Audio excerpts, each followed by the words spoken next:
Yes, thanks very much, John. Good morning and hello again. This is part 4 of the introductory series of the CBRNA weapons. And this one we're going to cover explosives. Specifically, we're going to cover something called improvised explosives or improvised explosive devices, or IEDs, that are often used by terrorists.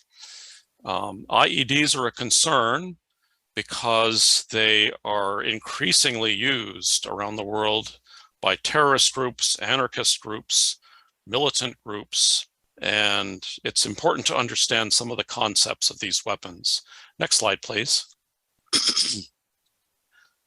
So in this presentation, we will look at describe some explosive weapons. We'll talk about some of the basic design features that you should be looking for, some of the important terminology that goes along with them, look at some of the history of their use to put it into perspective as well as in the present day, and look at the types of devices, how they're used, what their effects are on humans, on structures, and some of the things that terrorists consider when they plan their attack with explosive devices. Next slide, please. So what does it mean that something is an improvised explosive device, or IED? They're bombs, very simply. They're bombs that have explosives in them, but they're different in many ways than the regular explosives that are used in military weapons, in commercial or mining weapons, explosives that are used for maybe drilling tunnels through mountains and other applications. And one of the difficult things about understanding IEDs is there's no standard design. There are as many designs as there are bomb makers, and many of them, as you can see, some of the examples here, they look quite different from each other. So that sometimes is difficult to identify them, perhaps. The IEDs can be made using military-grade explosives or commercial explosives like ammonium nitrate fuel oil, or homemade explosives. We'll use that term HME for homemade explosive. But again, there is no standard type of IED design. So I'm going to ask you a quick question on the next slide.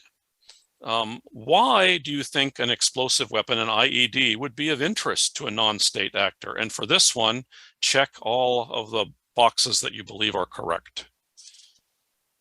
That's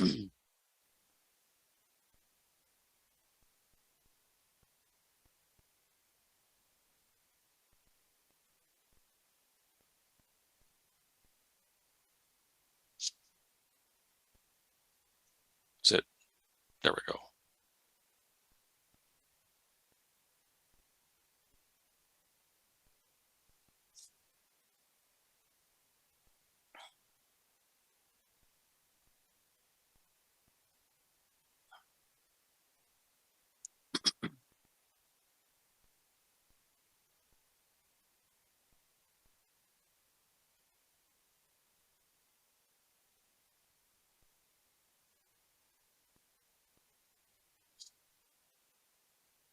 I think that's about everybody now.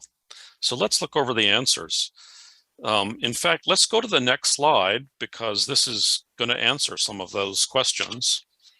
So first of all, the materials are generally readily available. There was one question that asked you that said that they are not available. Now, it's true that a lot of explosives, some of the equipment you need will not be available in local stores, but much of it is. And depending on the country that you are in, or that this material is coming from, the chemicals for this may not be regulated as they are in some other countries. So they may be more available in one country than another. The technology and skill that required are relatively low compared to the other things you've heard about. They're much easier to make than chemical, biological, radiological, or nuclear weapons, and they're much less expensive, generally speaking. Most explosives are actually relatively safe to store compared to other materials, but it's still possible that the user, the terrorist who's using these, can hurt themselves. In fact, there are many reports of terrorists actually accidentally blowing themselves up while making their explosives and making their bombs. And one of the things about explosives, unlike many of the other weapons that we've discussed, is the effects are immediate. And once they explode, other than maybe a fire or some falling bricks, there's really no continued effect afterwards. Some of the other reasons, though, that terrorists like these is that attacks using explosive bombs are highly visible and spectacular. If I use a chemical weapon or a radiological or biological weapon, there may not be effects right away. People may not even notice anything. But when an explosive attack occurs, it's visible and spectacular. And for the group, it's very important that they get the publicity of this attack to make themselves look powerful. Next slide, please. So give you an idea of how extensively these are used. According to this group in London, the Action on Armed Violence, or AOAV,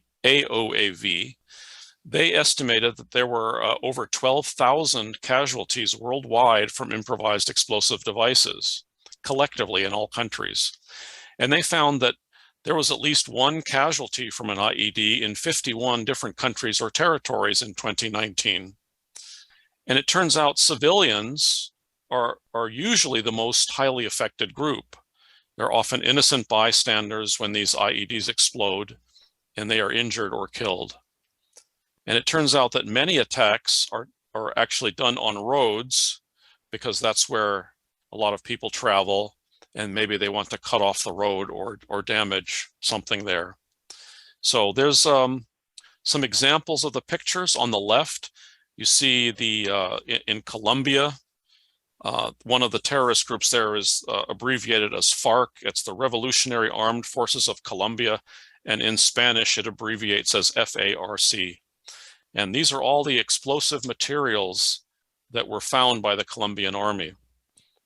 On the right, this was a bomb that exploded in Somalia in 2013, probably caused by the terrorist group Al-Shabaab. And that one killed, I believe, at least 10 people. So these are, again, relatively easy to get and easy to use and have spectacular consequences. All right, let's go to the next slide and talk a little bit about some of the history. First of all, just explosives in general. It is believed that the first example of an explosive that was ever developed was about 1,200 years ago in China. There are actually Chinese documents that have the ingredients and the description of how to make something called black powder. It's a mixture of some very common materials, and we will discuss that later. Back in those days, the Chinese mostly used it for rockets, but by about 1,000 years ago, countries were starting to use black powder as gunpowder for their cannons. And in the 1500s and all the way through about the early 1800s, when ships were made of wood, big sailing ships were made of wood, they obviously had weapons to shoot the other ships, but when there was a big problem, they would have a tactic called a fire ship. They would load the ship with explosive gunpowder. They would light it on fire. They would sail the ship into the other ships, the enemy ships. Hopefully that would blow up and destroy all these enemy ships. So that was an improvised way of using explosives, not as the way they were intended. In the United States, the Civil War in the 1860s certainly had a lot of military weapons, but there were also a lot of improvised explosive devices used by non-military people and by others. And the same thing was true in World Wars I and II. Again, certainly most of the weapons in those wars were military explosives, but there were many actors such as resistance fighters and partisans they were civilians who wanted to fight the enemy, and they would make improvised devices. Now, it was in the 1970s, and for the next several decades, in Ireland, the Irish Republican Army became much more sophisticated at making IEDs. They started finding and using military-grade explosives, and they also were able to invent a lot of new combinations of homemade explosives. They were able to start using new technology, such as remote controls and switches, that they could stand away from that and ignite it when it was ready.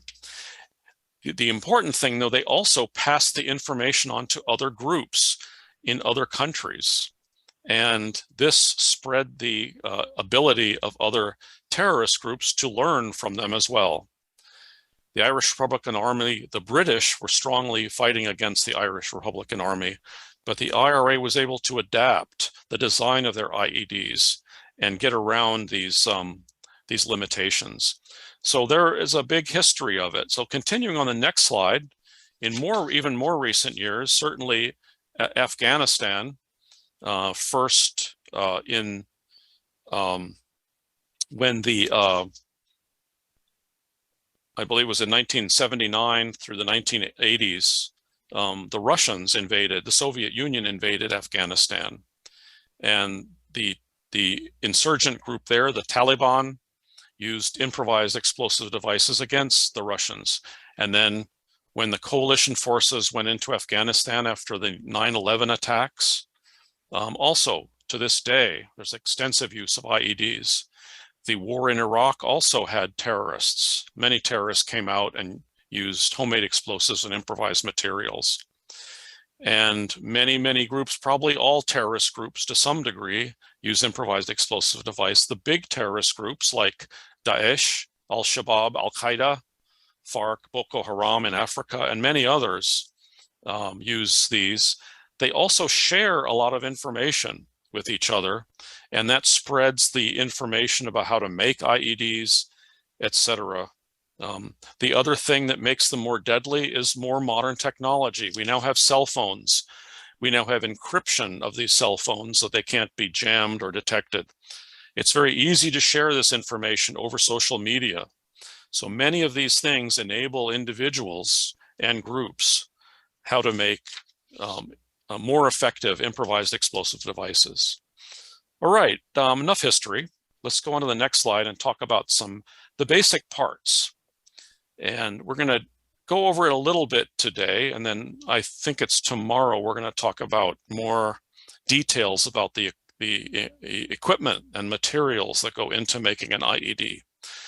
But in general, a typical IED will consist of 5 types of elements. And these pictures show you some examples, but there are many other examples, as we will see later. So, of course, in the bottom center, the picture is what we call the main charge explosive. That's the actual big chunk of explosive that they use that's going to explode. Now, if you're going to make that explode, you need an initiator. That's in the upper left. This particular initiator is an industrial blasting cap. That is one type of initiator, but as we will see, there are many others. That initiator works, in particular, that particular initiator works with electricity, so it needs a source of energy. In this case, on the bottom left, you see some batteries. The batteries provide electricity to that detonator. The detonator makes a small explosion that makes the main charge explosive explode. So how do you control that, though? You need some kind of a switch. And the picture of the wristwatch in the upper right is one type of possible switch, a clock. Anything that has movement and you can set for a certain time, and then it will turn on the device and make the electricity go through and will set off the explosive. And finally, you usually want to have some kind of container. And there, as we will see, there's at least 2 reasons for a container, one of which is to disguise the explosive, or sometimes it makes it more powerful, actually by the choice of container. All right, again, as I said, we're going to discuss these a little bit more today and a lot more in detail tomorrow. So if we go to the next slide, we'll start looking at different ways that terrorists use explosives. And one of the more deadly types of explosives are what are called vehicle-borne IEDs, or VBIEDs. As the name says, these are explosive devices that are hidden in cars. Or it could be a small car, it could be a large truck, but they're designed to be driven and then parked in a certain area where the terrorist wants to attack. And the terrorist, if they want to, they can blow it up right away and then therefore committing suicide, or they can run away and then explode it at a later time. The thing about vehicles, they're often not suspicious. And sometimes if they use, for example, a delivery van or an ambulance, nobody might pay any attention to it and they won't notice that. So why would terrorists choose to do a VBIED? It's kind of more expensive, but you can use a lot more explosives. You can carry as much as explosives, as much as the car will take, the vehicle will take. So these make some of the largest explosions of IEDs. On the next slide, we're going to talk about a very common one in certain groups in the Middle East and Africa right now, but elsewhere as well, but primarily in those countries. And that's the person-borne IED, more commonly known as a suicide bomb. And as the name says, these explosive devices are carried by a human being into an area where they want the explosive to go off. And when that happens, they blow it up, obviously killing themselves and anybody around them. So these photographs show some examples of different types of vests and belts and other things that you can hide explosives in. And sometimes the bomber is not necessarily a willing participant. The group in Africa, Central Africa, called Boko Haram, is notorious for kidnapping people and then putting these bombs on them so they can't be taken off and sending the people away to blow them up, which is a very tragic thing. And why would a terrorist want this? Wouldn't it be better to use a VBIED with a lot of explosives? Well, as it turns out, that's true, except maybe you can't get close enough to where you want to go. Let's say that you want to get into the middle of a crowd of people, or you want the bomber to come close to an important, say, politician or a diplomat or somebody that they don't want, that the terrorist doesn't want, that wants to kill them. This way they can sneak in and then blow it up and create a lot of casualties in crowded areas. Next slide, please. Certain types of IEDs will simply be placed in position, often underground, but sometimes hidden behind rocks or trees. And it uses something called a victim-operated switch, and they're called victim-operated IEDs. And this is very simply, well, the expression we have in English is a booby trap, where it's something that uses a tripwire or a pressure plate so that when the person or persons or vehicles perhaps drive over it or walk over it, it presses a switch and it causes the explosive to blow up right exactly at the time when the person or the vehicle is nearby.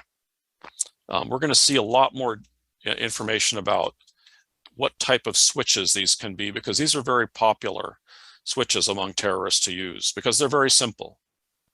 Next slide, please. One other type is, and this actually can be either a vehicle IED or another type of IED, but is something called a remotely controlled IED or RCIED. Sometimes these are called command operated or command initiated. And as the name sounds like, you use some type of device and you can be far away. If you have something like a cell phone, you don't even need to be in the same city. You can be many kilometers away and then press a button. And at that point, the bomb will go off wherever it is located. Some terrorists have used simple things like, say, using the remote controller from a remote control toy to make that explosive detonate, even when it's very far away. And I believe this was in Iraq. This picture on the right, a terrorist group actually bought a commercial drone, an aerial vehicle, and you can see the yellow tube on it. They modified it and put a small grenade in there so that that would fly over some soldiers or some tanks. It would drop the bomb on them and explode. So there are many, many possibilities for making this. Again, why would you want to do this? Well, again, you can put an IED in place, hidden away either underground or behind a tree or something, and when it could be many days later, you can make it explode when you want it to explode. And also you get to be very far away so that you won't be caught if you're a terrorist. All right, well, we've covered those. Now let's have another quick poll. Which types of IEDs are more prevalent in your region? I hope that you don't have many examples of terrorists or extremists using IEDs, but if you do, what kind have been seen in your country? And you can have more than one choice.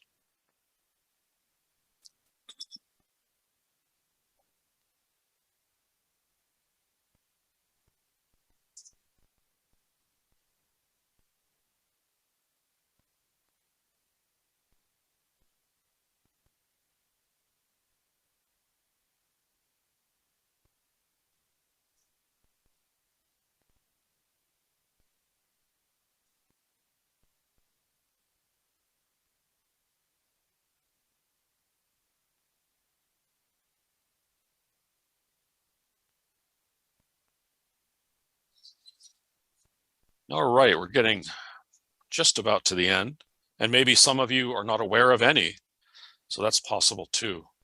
Not surprisingly, I'm not surprised that it's not very common, fortunately, to see suicide bombs in Vietnam. Certain countries, obviously, there are a lot more depending on the terrorist group, but vehicle-borne, some of you have heard or heard of those in your region, but primarily victim or remotely operated are the most common, apparently, according to this poll. All right, thank you very much. That's good to know. So we'll go on to explosive mass.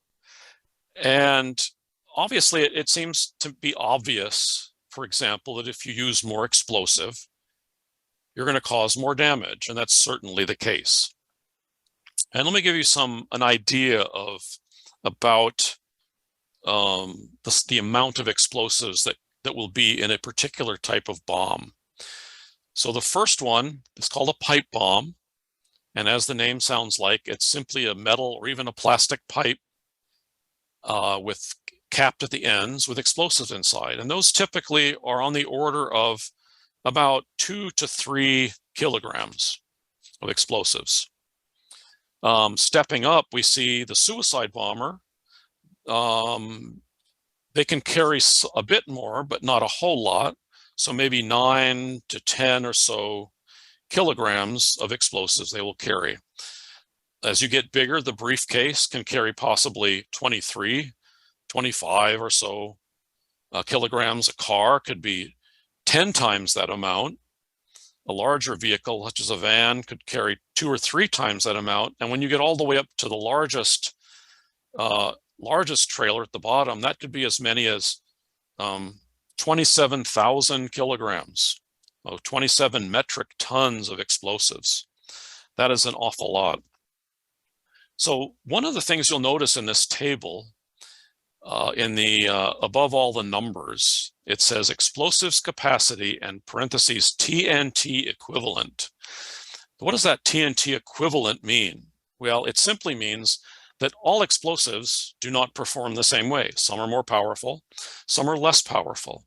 And internationally, we usually use the explosive TNT as a reference. And we say that something is, if it is the same as, if it is as powerful as TNT, we say that it is 100% equivalent to TNT. If something is less powerful, maybe it's 50%. Let me give you an example. if you may recall, in the city of Beirut, Lebanon, in August 2020, so almost 2 years ago, a year and a half ago or so, excuse me, there was a warehouse near the waterfront in the port of Beirut, and there was an accident, and it caught on fire. And that warehouse had, in the warehouse were fireworks and something like almost 3 kilotons of ammonium nitrate, which was intended to be used as a fertilizer. Well, when this ammonium nitrate caught fire and began to melt, it then exploded. And it did a lot of damage. I'll actually mention how much damage it did later compared to some of these other things. But there were estimates. Some experts estimated that this was about 2.75 kilotons of ammonium nitrate. They estimated that had between it had the power of about 500 tons to 1 kiloton of TNT. In other words, the ammonium nitrate was only about 36% as powerful as TNT. Now, in this case, there was enough material that it did an extreme amount of damage. But I think I just wanted to get you familiar with the term TNT equivalence, because if it's less than TNT, you need more material to make up for the power difference. All right, I hope I didn't confuse you with that. So now let's go on to the next slide and look at the relative damage that some of these bombs can do. And we're going to talk about 2 distances. First one is a building evacuation distance. In other words, if there are buildings in the area and you can get maybe in the building or behind the building, you'll have some protection from that blast. If it's an outdoor area with no buildings, you're going to have to go further away, primarily because that bomb can throw pieces of shrapnel, so bits of metal and nails and whatever else the terrorists put in there, and those can be very dangerous very far away. So if you have a pipe bomb, and again, depending on the size of the pipe bomb, but let's say it's about 3 kilograms of explosive, of TNT equivalent explosives. If you're outdoors, you'll need to be about 366 meters away to make sure that that will not affect you. If there are buildings, you might only need to be about 20 or so meters away. So obviously it's a small bomb, but you don't want to be anywhere near it. So get away as far as you can, certainly. But for comparison, though, let's go on to the next slide and look at what if you have a car, say that's filled with 200 or 300 excuse me, kilograms of explosives. Again, the building evacuation distance, both of these are going to be much longer, but the building evacuation distance will be close to 100 meters. That's a pretty big distance, because that explosives can send a damaging shockwave and bits of metal and glass all over the place, but the building will help shield you. But if you're outdoors in an open area, you need to be nearly 500 meters away to make sure that you are safe from that explosion. Right, next slide, please. Now, getting a little bit bigger, we're going to look at a small moving van or delivery truck. That might be able to carry 10 times more explosives than the car. And now you need to be quite a further distance away. So you can see that potential damage radius is much larger. The yellow is the building evacuation distance, and the red or orange is the distance you need to be if there's no buildings in the area. And finally, let me give you another example. Let me see, hold on a second. Let me make sure I'm not lying to myself. I'm sorry, don't change the slide yet. I want to compare this to that explosion in Beirut. I don't have a picture of that here, but in that case, again, say that this van had about 2,000 kilograms. That's 2 metric tons of explosives. The explosive in Beirut was almost 3 kilotons. So 3,000 tons of explosive.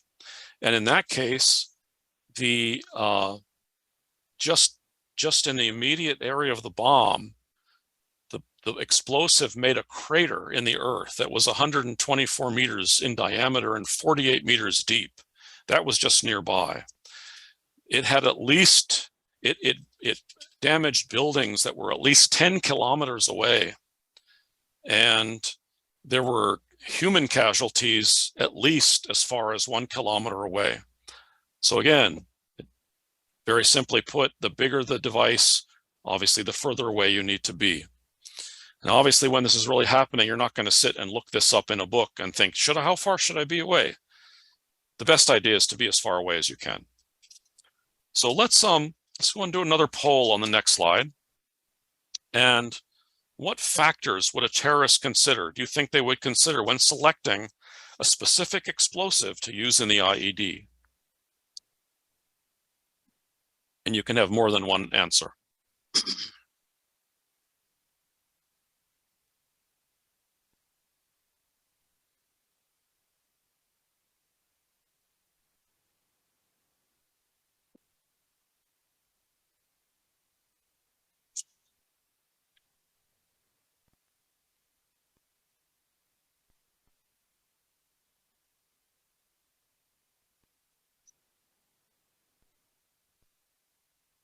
Yeah, so far everybody's giving the same answer. Looks like we're headed for a unanimous decision, almost unanimous.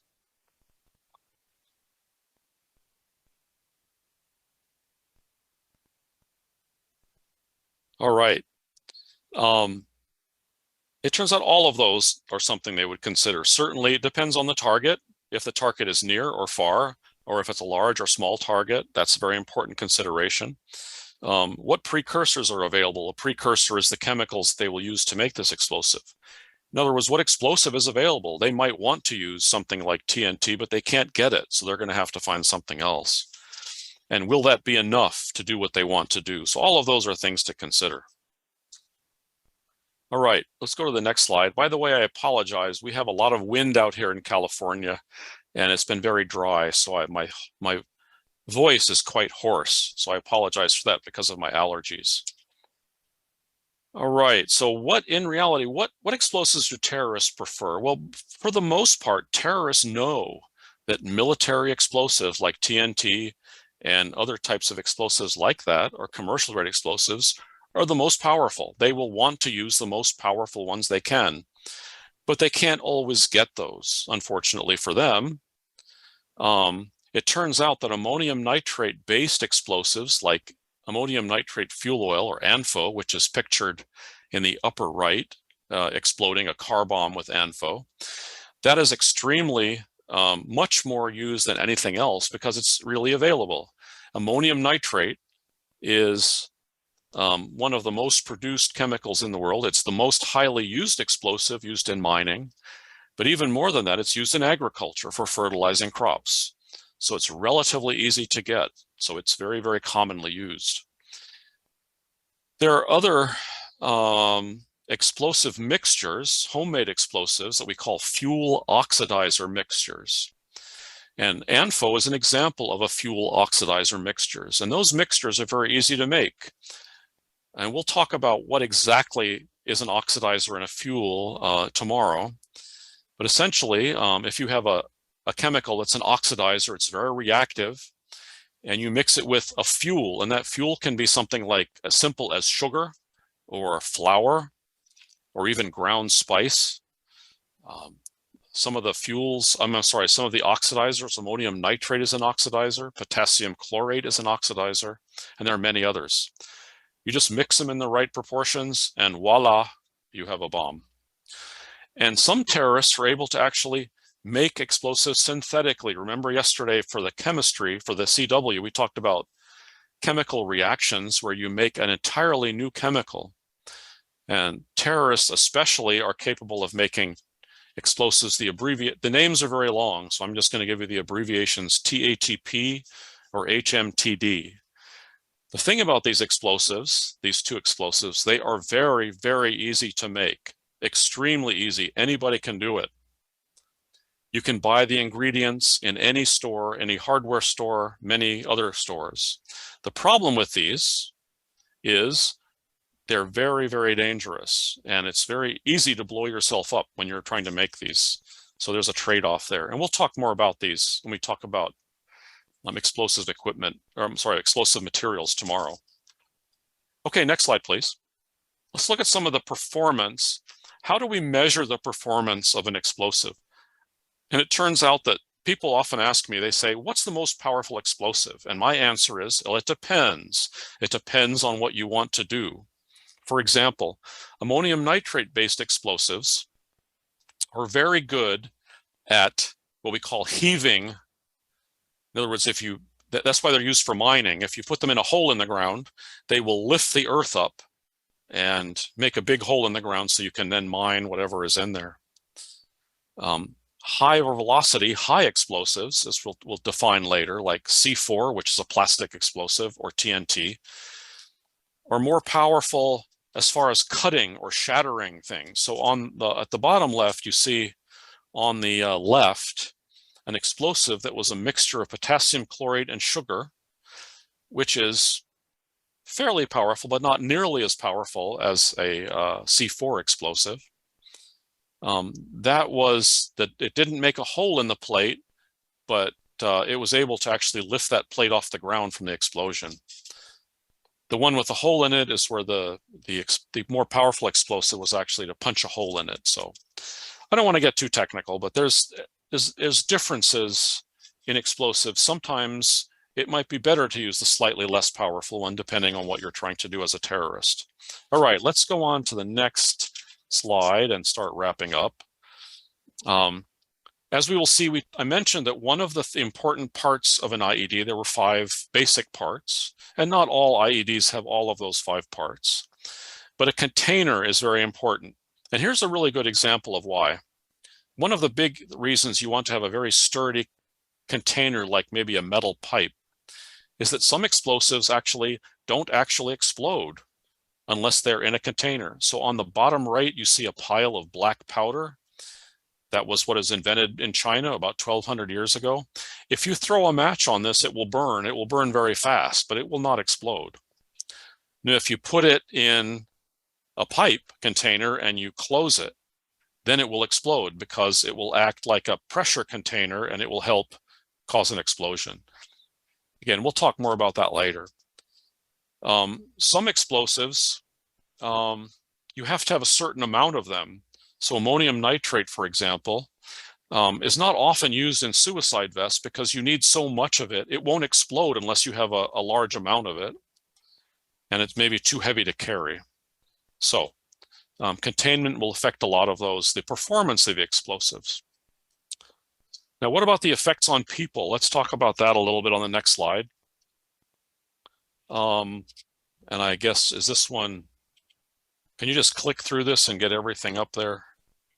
There we go, just put it all up there. I don't know if you on your Vietnam, can you see all of the text? Yes, I think so. So there's 3 ways. Yeah, good, okay, thank you, thank you. There's 3 ways, 3.5 ways, if you want to count another method that an IED, an explosive, can cause injuries. It can cause contusions, which are bruises, or lacerations, which are cuts, or other external injuries. It can cause broken bones. And this is from the actual fragments of the explosive that are flying away from the explosive. Big chunks of metal that are going very fast are going to cut you, and they're going to maybe break a bone. Explosives produce a lot of heat. When you see a picture of one, you'll see a fireball. And if you're near that, you'll be exposed to a lot of heat and maybe get burns from that heat. There's something invisible in an explosion called a blast wave. You usually can't see it, and it's traveling much faster than the visible part. It's an invisible pressure wave that goes through the air, and it can cause many, many serious injuries, even though it's invisible. It can rupture your eardrums. It can damage your brain through your sinuses. It can cause bleeding in your lungs and in your intestines, and you can't even see what's doing it. and it's going too fast to run away from. In addition to those physical effects, it can also certainly have long-term psychological distress. If you've been in near an explosion and you maybe escaped without minor injury, you might be nervous about that happening again. So it can cause those kind of injuries. So next slide. Terrorists will often choose an explosive depending on what kind of damage they want to do. For example, when they're targeting people, they will use, say, a suicide vest. And there's a picture at the bottom right of suicide vests. And you can see those little gray or silver round things that are embedded in the white explosive material. Those are ball bearings. And when the explosive explodes, it will throw those ball bearings at a high speed everywhere and cause broken bones and other injuries, some very serious injuries.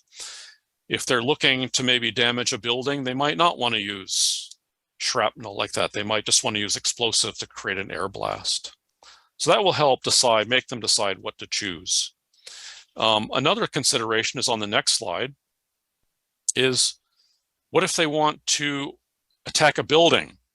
Maybe either to destroy the building or maybe because they want to kill the people inside. This is the picture of what happened in Lebanon in 1983. And there was a terrorist group that at the time there was a multinational peacekeeping force. And this particular building was housing American and French soldiers. And the terrorists drove, I believe it was 2 different trucks loaded with several thousand pounds of explosives. They were able to park it near the building, and this is what happened after it exploded. Quite a lot of damage. And it later on, it was estimated that they had about almost 10,000 kilograms of TNT equivalent explosives. And this managed to kill over 300 people and injure many more. There's certainly many more examples of this, some of which we'll talk about later. Next slide. What if you are targeting vehicles? Say that you want, you're an Al-Qaeda terrorist in Iraq, and you want to damage a tank that belongs to your enemy, or in this case, another military vehicle, an armored military vehicle. Well, you can bury an explosive in the roadway. And there's an example of what a typical one looks like on the left, and used in Afghanistan, but many other places use these containers that are portable, containing something like maybe 20 liters or so, and fill them with explosives, bury them in the ground, and right when that vehicle drives over it, you can see the result. This happened in Afghanistan in 2009. It managed to, it heaved the earth underneath. It lifted that concrete or that roadway, and it lifted the vehicle up and caused it to flip. I don't know if those soldiers were injured or not, but obviously it could create injuries and even fatalities, depending on that, on the situation. So that is another type, a heaving effect that terrorists might want to select, maybe ammonium nitrate over another type of explosive. One more type of explosive we'll discuss, explosive device we'll discuss. It starts on the next slide. And there's different types of IEDs that are designed to penetrate the armor on vehicles. And these are different types of shaped charges. The drawing at the top shows a sort of an illustration of something called an explosively formed penetrator, or EFP. And these devices have a small cylinder, a metal pipe with explosives in them, and they usually have a dish-shaped copper or steel disc that you can see on that in the upper left. And when the explosive explodes, it pushes that disc out and it deforms it. And that's what it looks like on the bottom right, that metal slug that's very aerodynamic, and it flies very fast and very straight. And it can penetrate light armor and less effective shielding material. At the bottom left, you see there was actually a terrorist group that had a factory that was making these. You can see some of those cone-shaped dishes. You can see some of the pipe containers that have the explosive in it, and they set these out on the roadway. So let's go to the next slide, and it shows you how they use it. So they will use these EFPs, and they'll put them in different positions, aiming them at the road, for example, if they want to attack a military vehicle. And there will be some kind of trigger, some kind of triggering device. Maybe the terrorists will be hiding in a building, and then when they see the truck, they will press a button. Sometimes there's a sensor. You can see where there's a number there. There's a number 1 kind of near the right side. And maybe it's an infrared sensor, a light beam, so that when the truck passes there, it will cause the devices to explode and aimed at the vehicle. And you can see on the right, the type of damage caused by EFPs is quite serious. So that's another type of IED that's very increasingly popular with terrorists. So let's summarize. So I think we are convinced that IEDs are the weapon of choice for non-state actors in CBRNE. They probably would love to have some chem, bio, or rad, or nuke, but IEDs are much easier to get, and they create lots of casualties. People have used explosives in improvised ways for hundreds of years, so it's not new, although the use has increased quite a bit. And the improvements in the IEDs in the last 10 or 20 years have been drastic, and they've been used a lot more with much more effect. And again, in a later talk, we'll talk more in detail about some of the materials and the equipment that are used to make these devices. That's all I have for now. If you have any questions, I'll be happy to answer them, or we can move on to the next talk. All right.